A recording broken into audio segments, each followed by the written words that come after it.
जय श्री कृष्णा, राधे राधे। भगतजनों, आप सभी का हमारे यूट्यूब चैनल श्री कृष्ण दीवानी में हार्दिक स्वागत है। आज के पावन दिन मैं आप सबके समक्ष उत्पन्ना एकादशी व्रत की कथा प्रस्तुत कर रही हूँ। यह कथा मैं आप सबको विस्तार पूर्वक सुनाऊंगी, इसलिए वीडियो भी लंबा जाएगा। आप संयम के साथ वीडियो के अंत तक बने रहिएगा। सबसे पहले आपको बता दूं कि उत्पन्ना एकादशी के व्रत का क्या महत्व है। भगतजनों, उत्पन्ना एकादशी के दिन भगवान विष्णु की पूजा की जाती है। पुराणों के अनुसार इसी दिन भगवान विष्णु ने उत्पन्न होकर राक्षस मूर का वध किया था। इसीलिए इस एकादशी को उत्पन्ना एकादशी के नाम से जाना जाता है। मान्यता ऐसी है कि उत्पन्ना एकादशी का व्रत रखने से मनुष्यों के पिछले जन्म के समस्त पाप भी नष्ट हो जाते हैं। उत्पन्ना एकादशी आरोग्य, संतान की प्राप्ति और मोक्ष के लिए किया जाने वाला व्रत है। इस व्रत के दौरान इस व्रत की कथा आवश्यक रूप से सुननी चाहिए। इससे भगवान विष्णु के साथ साथ माँ लक्ष्मी जी का भी हमें आशीर्वाद प्राप्त होता है। सब बोलिए विष्णु भगवान की जय। ओम नमो भगवते वासुदेवाय। एकादशी मात की जय। एक समय नारद जी ने भगवान शंकर से पूछा, हे महादेव, महाद्वादशी का उत्तम व्रत कैसा होता है? हे सर्वेश्वर प्रभु, उसके व्रत से जो कुछ भी फल प्राप्त होता है उसे बताने की आप मुझे कृपा कीजिए। तब महादेव जी ने नारद जी से कहा, हे ब्राह्मण, यह एकादशी महान पुण्य फल को देने वाली है। श्रेष्ठ मुनियों को भी इसका अनुष्ठान करना चाहिए। विशेष विशेष नक्षत्रों का योग होने पर यह तिथि जया, विजया, जयंती तथा पाप नाशिनी इन 4 नामों से विख्यात होती है। ये सभी पापों का नाश करने वाली हैं। इनका व्रत अवश्य करना चाहिए। जब शुक्ल पक्ष की एकादशी को पुनर्वसु नक्षत्र हो तो वह उत्तम तिथि जया कहलाती है। उसका व्रत करके मनुष्य निश्चय ही पाप से मुक्त हो जाता है। जब शुक्ल पक्ष की द्वादशी को श्रवण नक्षत्र हो तो वह तिथि विजया के नाम से विख्यात होती है। इस तिथि में किया हुआ दान और ब्राह्मण को दिया हुआ भोजन सहस्त्र गुना फल देने वाला है तथा होम और उपवास तो सहस्त्र गुने से भी अधिक फल देते हैं। जब शुक्ल पक्ष की द्वादशी को रोहिणी नक्षत्र हो तब वह तिथि जयंती कहलाती है। वह तिथि सब पापों को हरने वाली है। उस तिथि को पूजित होने पर भगवान गोविंद निश्चय ही मनुष्य के सब पापों को धो डालते हैं। जब कभी शुक्ल पक्ष की द्वादशी को पुष्य नक्षत्र हो तो वह महापुण्यमय तिथि पाप नाशनी एकादशी कहलाती है। जो 1 वर्ष तक प्रतिदिन 1 प्रस्थ तिल का दान करता है तथा जो केवल पाप नाशनी एकादशी को उपवास करता है, उन दोनों का पुण्य एक समान होता है। उस तिथि को पूजित होने पर संसार के स्वामी सर्वेश्वर श्री हरि संतुष्ट होते हैं तथा प्रत्यक्ष दर्शन भी देते हैं। उस दिन प्रत्येक पुण्य कर्म का अनंत गुना फल माना गया है। सगर नंदन कुकत्स, नहुष तथा राजा गाधी ने उस तिथि को भगवान की आराधना की थी, जिससे कि भगवान ने इस पृथ्वी पर उन्हें सब कुछ दिया था। इस तिथि के सेवन से मनुष्य 7 जन्मों के कायिक, वाचिक और मानसिक पाप से मुक्त हो जाता है। इसमें तनिक भी संदेह नहीं है। पुष्य नक्षत्र से युक्त एकमात्र पाप नाशिनी एकादशी का व्रत करके मनुष्य 1000 एकादशियों के व्रत का फल प्राप्त कर लेता है। उस दिन स्नान, दान, जप, होम, स्व अध्याय और देव पूजा आदि जो कुछ भी किया जाता है उसका अक्षय फल माना गया है। इसलिए प्रयत्न पूर्वक इसका व्रत करना चाहिए। जिस समय धर्मात्मा राजा युधिष्ठिर पंचम अश्वमेध यज्ञ का स्नान कर चुके थे, उस समय उन्होंने यदुवंशावंतस भगवान श्री कृष्ण से इस प्रकार प्रश्न किया।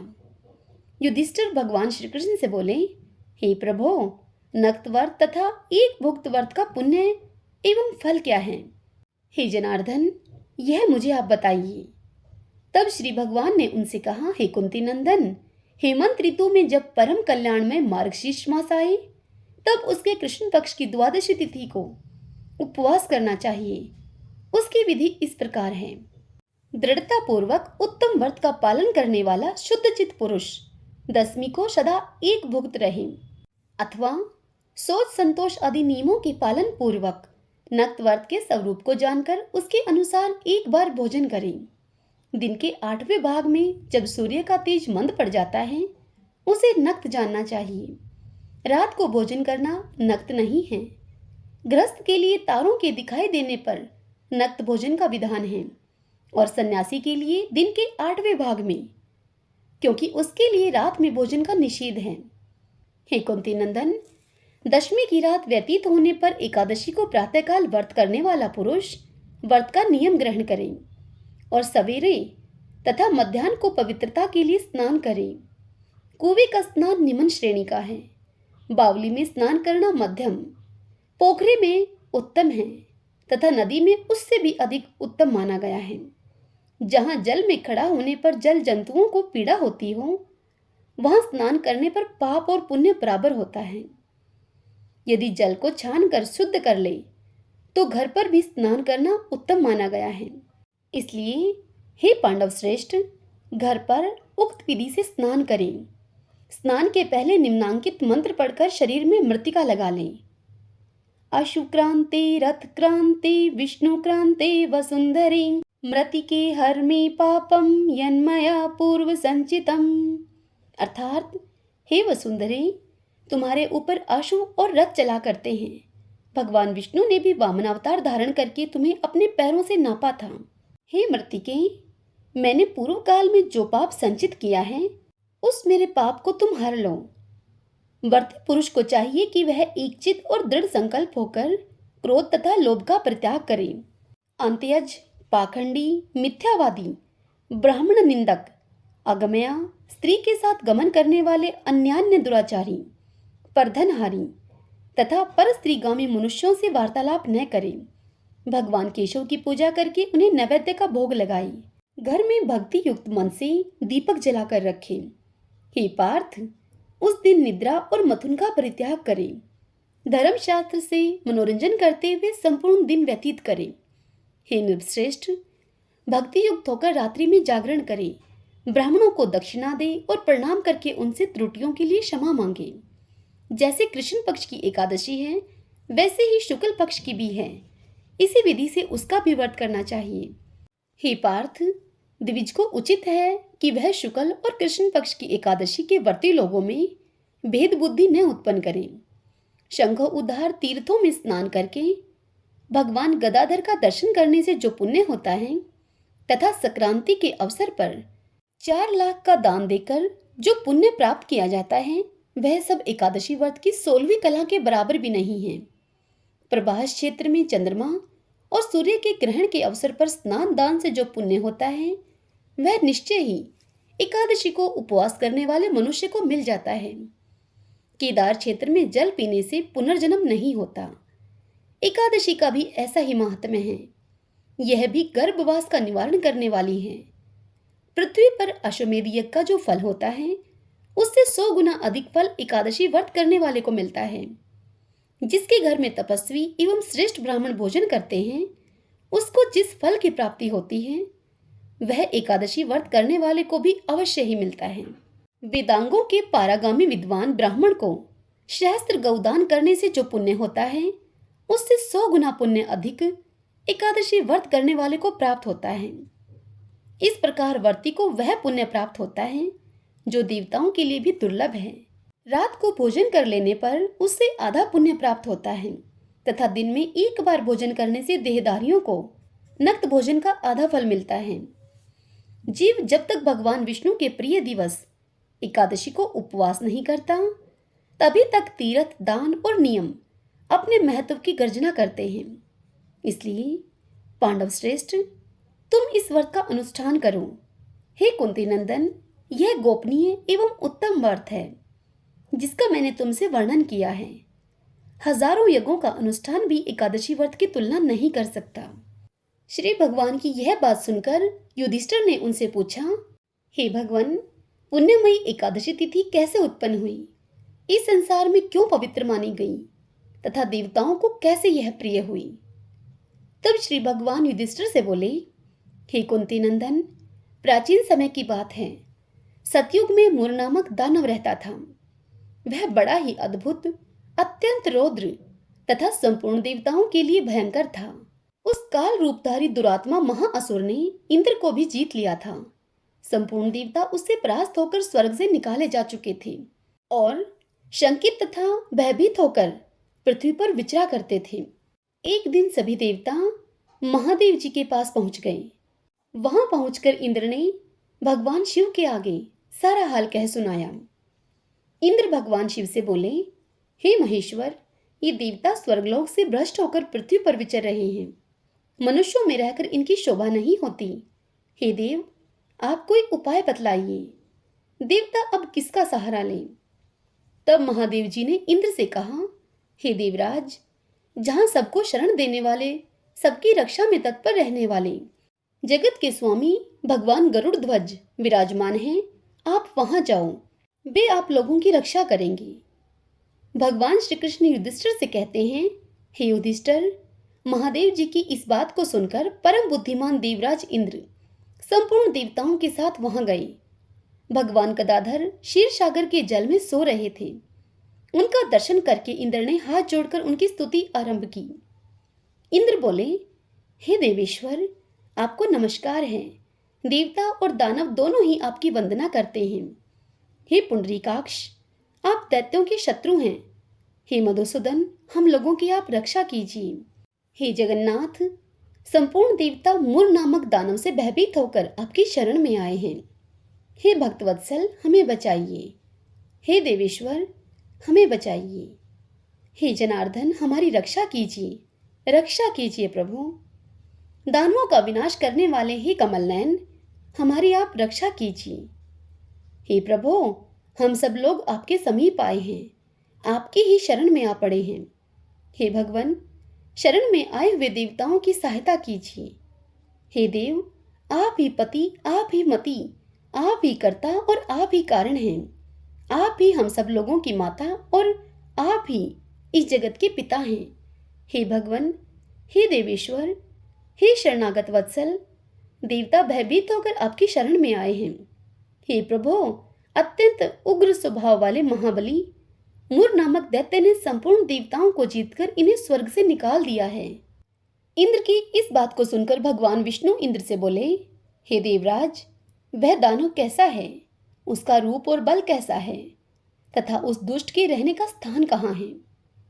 तब इंद्र भगवान विष्णु से बोले, हे देवेश्वर, पूर्व काल में ब्रह्मा जी के वंश में तालजंग नामक एक महान असुर उत्पन्न हुआ था, जो अत्यंत ही भयंकर था। उसी का पुत्र ही मूर्दानव के नाम से विख्यात हुआ है। वह भी अत्यंत ही उत्कट, महापराक्रमी और देवताओं के लिए भयंकर है। चंद्रावती नाम से प्रसिद्ध एक नगरी है, उसी में स्थान बनाकर वह निवास करता है। उस दैत्य ने समस्त देवताओं को परास्त करके स्वर्गलोक से उन्हें बाहर कर दिया है। उसने एक दूसरे ही इंद्र को स्वर्ग के सिंहासन पर बिठाया है। अग्नि, चंद्रमा, सूर्य, वायु तथा वरुण भी उसने दूसरे ही बनाए हैं। हे जनार्दन, मैं सच्ची बात बता रहा हूं, उसने सब कोई दूसरे ही कर लिए हैं। देवताओं को तो उसने प्रत्येक स्थान से वंचित कर दिया है। इंद्र का इस प्रकार का कथन सुनकर भगवान जनार्दन को बड़ा क्रोध हुआ। वे देवताओं को साथ में लेकर चंद्रावतीपुरी में गए। देवताओं ने वहां देखा दैत्यराज बारंबार गर्जना कर रहा है। उसे परास्त होकर संपूर्ण देवता दशों दिशाओं में भाग गए हैं। अब वह दानव भगवान विष्णु को देखकर बोला, खड़ा रहे, खड़ा रहे। उसकी इस ललकार को सुनकर भगवान के नेत्र क्रोध से लाल हो गए। तब विष्णु भगवान उससे बोले, अरे दुराचारी दानव, मेरी इन भुजाओं को देख। यह कहकर श्री विष्णु ने अपने दिव्य बाणों से सामने आए हुए दुष्ट दानवों को मारना आरंभ कर दिया। दानव भय से विह्वल हो उठे। हे पांडुनंदन, तत्पश्चात श्री विष्णु ने दैत्य सेना पर चक्र का प्रहार किया। उससे छिन्न भिन्न होकर सैकड़ों योद्धा मौत के मुख में चले गए। इसके बाद भगवान मधुसूदन बद्रिका आश्रम को चले गए। वहां सिंहावती नाम की गुफा थी, जो 12 योजन लंबी थी। हे पांडुनंदन, उस गुफा में एक ही दरवाजा था। भगवान विष्णु उसी दरवाजे से जाकर वहां आराम करने लगे। दानव मुर भी भगवान को मार डालने के उद्योग में लगा हुआ था, इसलिए वह भी भगवान विष्णु के पीछे पीछे वहां पहुंच गया तत्पश्चात उसने उसी गुफा में प्रवेश किया। वहां भगवान को सोता हुआ देखकर वह दानव बड़ा ही हर्षित हुआ और उसने सोचा कि यह देवता दानवों को दुख देने वाला है, भय देने वाला है, अतः निसंदेह इसे मैं मार डालूंगा। हे युधिष्ठिर, दानव के इस प्रकार विचार करते ही भगवान विष्णु के शरीर से एक कन्या प्रकट हुई, जो बड़ी ही रूपवती, सौभाग्यशालिनी तथा दिव्य अस्त्र शस्त्रों से युक्त थी। वह कन्या भगवान के तेज के अंश से उत्पन्न हुई थी। उस कन्या का बल और पराक्रम बड़ा महान था। हे युधिष्ठिर, दानवराज मुर ने उस कन्या को देखा। कन्या ने युद्ध का विचार करके दानव के साथ युद्ध करने के लिए याचना की। दोनों में युद्ध छिड़ गया। कन्या सब प्रकार की युद्ध कला में निपुण थी। वह मुर नाम वाला महान असुर उसके हुंकार मंत्र से राख का ढेर बन गया। दानव के मारे जाने पर भगवान विष्णु जाग उठे।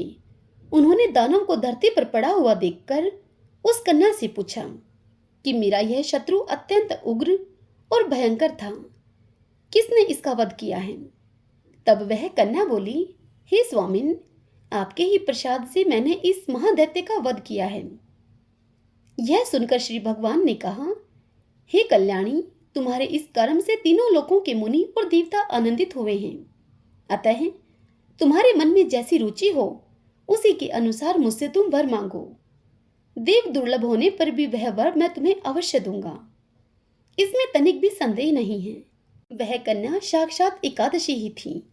उसने कहा कि हे प्रभो, यदि आप प्रसन्न हैं तो मैं आपकी कृपा से सब तीर्थों में प्रधान, समस्त विघ्नों का नाश करने वाली तथा सब प्रकार की सिद्धि को देने वाली हूं। हे जनार्दन, जो लोग आप में भक्ति रखते हुए मेरे दिन को उपवास करेंगे, उन्हें सब प्रकार की सिद्धि प्राप्त हो। हे माधव, जो लोग उपवास, नक्त अथवा एक भुक्त करके मेरे व्रत का पालन करें, उन्हें आप धन, धर्म और मोक्ष प्रदान कीजिए। यह सुनकर श्री भगवान उससे बोले, हे कल्याणी, तुम जो कुछ कहती हो वह सब पूर्ण होगा। भगवान श्री कृष्ण युधिष्ठिर से कहते हैं कि हे युधिष्ठिर, ऐसा वर पाकर महाव्रता एकादशी बड़ी प्रसन्न हुई। दोनों पक्षों की एकादशी समान रूप से कल्याण करने वाली है। इसमें शुक्ल या कृष्ण का भेद नहीं करना चाहिए। यदि उदय काल में थोड़ी सी भी एकादशी, मध्य में पूरी द्वादशी और अंत में किंचित त्रयोदशी हो तो वह त्रिस्पर्शा एकादशी कहलाती है। वह भगवान को बहुत ही प्रिय है। यदि एक त्रिस्पर्शा एकादशी को उपवास कर लिया जाए तो एक सहस्त्र एकादशी व्रतों का फल प्राप्त होता है तथा इसी प्रकार द्वादशी में पारण करने पर सहस्त्र गुना फल माना गया है। अष्टमी, एकादशी, षष्ठी, तृतीया और चतुर्दशी ये यदि पूर्व तिथि से विद हों तो उनमें व्रत नहीं करना चाहिए। परिवर्तनी तिथि से युक्त होने पर ही इनमें उपवास का विधान है। पहले दिन में और रात में भी एकादशी हो तथा दूसरे दिन केवल प्रातःकाल एक दंड एकादशी रहे तो पहले तिथि का परित्याग करके दूसरे दिन की द्वादशी युक्त एकादशी को ही उपवास करना चाहिए। यह विधि मैंने दोनों पक्षों की एकादशी के लिए बताई है। जो मनुष्य एकादशी को उपवास करता है वह बैकुंठ धाम में, जहाँ साक्षात भगवान गरुड़ध्वज विराजमान हैं, वहां जाता है। जो मानव हर समय एकादशी के महात्म्य का पाठ करता है उसे सहस्त्र गौदानों के पुण्य का फल प्राप्त होता है।